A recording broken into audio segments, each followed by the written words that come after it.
ಅವಾಂತರ ಹಳ್ಳದಲ್ಲಿ ಕೊಚ್ಚಿ ಹೋದ ಯುವಕರು ಸಾವು. ಗದಗ ಜಿಲ್ಲೆಯ ನರಗುಂದ ತಾಲೂಕಿನ ಹುಣಸಿಕಟ್ಟಿ ಗ್ರಾಮದ ಇಬ್ಬರು ಯುವಕರು ಕಳೆದ ಭಾನುವಾರ ಸುರಿದ ಭಾರೀ ಮಳೆಗೆ ಹಳ್ಳದಲ್ಲಿ ಕೊಚ್ಚಿ ಹೋಗಿದ್ದು ಸಾವಿಗೀಡಾದ ಘಟನೆ ಜರುಗಿದೆ.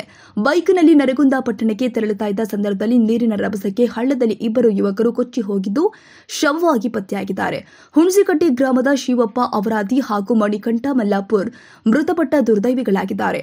ಮಣಿಕಂಠ ಬಳ್ಳಾರಿಯ ಜಿಂದಾಲ್ ಕಂಪನಿಯಲ್ಲಿ ಸಾಫ್ಟ್ವೇರ್ ಇಂಜಿನಿಯರ್ ಆಗಿ ಕೆಲಸ ಮಾಡ್ತಾ ಇದೆ ಎಂದು ಮಾಹಿತಿ ಲಭ್ಯವಾಗಿದ್ದು ಎರಡೂ ಕುಟುಂಬಸ್ಥರ ಆಕ್ರಂದನ ಮುಗಿಲು ಮುಟ್ಟಿದೆ. ಇನ್ನು ಘಟನೆಯ ಸುದ್ದಿ ತಿಳಿದು ಸ್ಥಳಕ್ಕೆ ಆಗಮಿಸಿದ ಪೊಲೀಸ್ ಮತ್ತು ಅಗ್ನಿಶಾಮಕ ದಳದ ಸಿಬ್ಬಂದಿಗಳು ಕಾರ್ಯಾಚರಣೆ ಮಾಡಿ ಈ ಕುರಿತು ನರಗುಂದ ಪೊಲೀಸ್ ಠಾಣೆಯಲ್ಲಿ ಪ್ರಕರಣ ದಾಖಲಾಗಿದೆ. ಚಂದ್ರಶೇಖರ್ ಸೋಮಣ್ಣವರ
CCTV ಅದನ್ನ ಹಚ್ಚಿ ಚೆಕಪ್ ಮಾಡಿ ಪತ್ತೆ ಹಚ್ಕೊಡ್ರಿ.